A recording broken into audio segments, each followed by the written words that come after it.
guys, this is Mara the Reading Hedgehog with my video review of Pirates by Celia Rees. This is an old book, well, 2003 I think it was, an actual reread for me, but before I get into all of that, synopsis time, even though I really should sum this up myself, but I won't. At the dawn of the 18th century, when girls stay home and sew while men sail the high seas finding adventure, danger, and gold, two unusual girls, Nancy Kington and Minerva Sharp, one a rich merchant's daughter, and the other her plantation slave, set sail from Jamaica on a ship the crew renames Deliverance. Not just any trading ship, Deliverance flies black flags from its mast and proclaims to all that the new ship is a pirate vessel, striking fear into the hearts of those she approaches. Or so they hope. For Nancy, Deliverance is her escape from an arranged marriage with a controlling and devilish man. For Minerva, it is escape from slavery, as well as from the fearsome overseer on Nancy's family plantation. But in the end, the money, the adventure, the companionship, and the chance to see the world, not as women, but as fearsome pirates, is an opportunity neither can deny. When I first read this book, which was when it came out, so in 2003, I don't really know how old I was then. Do your own math. I'm 22 now. I did not like it. It was my first adventure into historical fantasy, and during that time I hated magic, I hated fantasy. The only kind of fantasy thing I read were fairy tales and mythology. I don't really know why I hated it so much, but I did. And what the synopsis failed to mention is the fact that in this book there is a cursed ruby necklace that has magical powers, and it kind of is an important point in the book, and if you go into this not knowing about it, it will feel a little random and weird, especially if you've never read historical fantasy. So I hated this book when I first read it, and then now that I'm older, I was like, you know, I kind of want to read it again and see what I think of it now that I know what historical fantasy is, and now that I'm older and all that.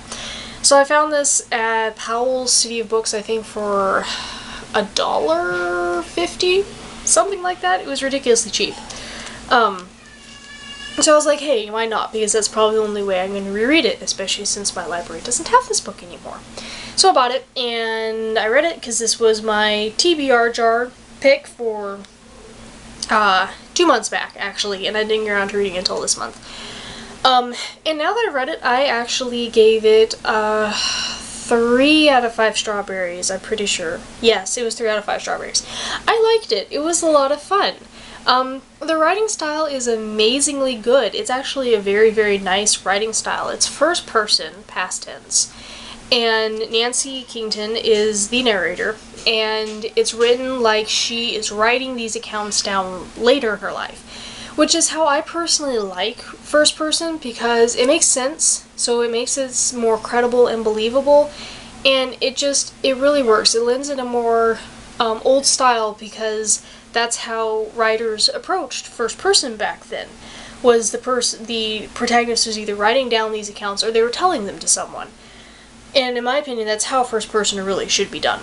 But the writing style was it is really good. I was really surprised.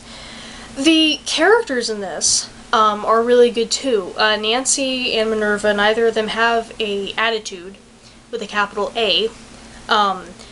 Nancy is intelligent and practical, and she doesn't take to the adventuring life as well as Minerva does, and she gets scared really easily, but she also conquers her fears and, you know, does what needs to be done, and I really liked that in her. She also has a very realistic view on the role of females back then for 1700s, and just kind of the whole thing. It's not a feminist attitude. It's not this modern, well, I'm a woman and I can do what I want even though you really can't. It was just really realistic. Minerva is a very strong female character. She takes to the adventuring life a lot more. She's more ferocious. She has this way of masking her feelings when she's afraid or uncertain of stuff, and I really liked it. And she doesn't have the attitude either, but she's very sharp. She's got kind of a sharpness about her. And it really worked. It was really cool.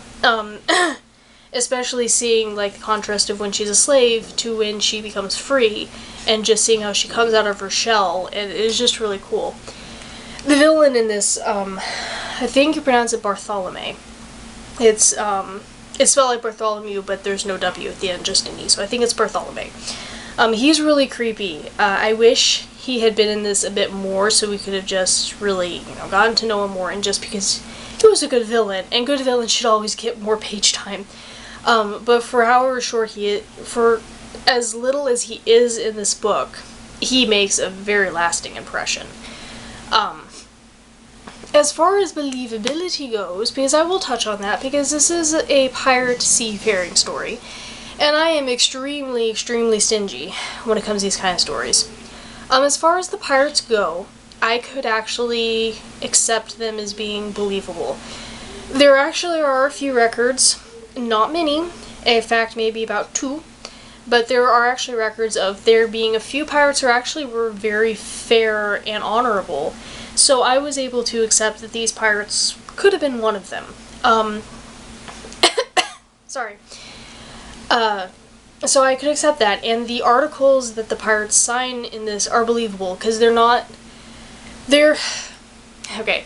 There was never this pirate's code, like this one set of codes that all the pirates adhered to, this pirate's code that Morgan and Bartholomew set down, the Pirates of the Caribbean claims that happened, that did not exist. However, pirate ships did have articles, like a regular ship. Like, the Navy did have had set articles, because they were the Navy.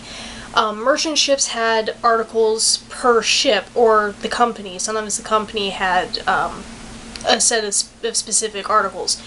And so, I mean, that's how ships had to run. There did have to be rules on ships, otherwise it would be total chaos. So, the pirates in these, they have articles depending on the ship, depending on the captain. So it was very believable the kind of articles they had for this. And the pirates, the author does a good job of having, there's the pirates that actually are rather honorable, decent people who turned to the life of piracy for whatever reason. And then there are the ones that are really bad, who are just criminals. And she does a good job contrasting them. The girls being disguised as boys on the pirate ship, actually, I could accept too, because the girls, for one thing, looked after one another. They were armed.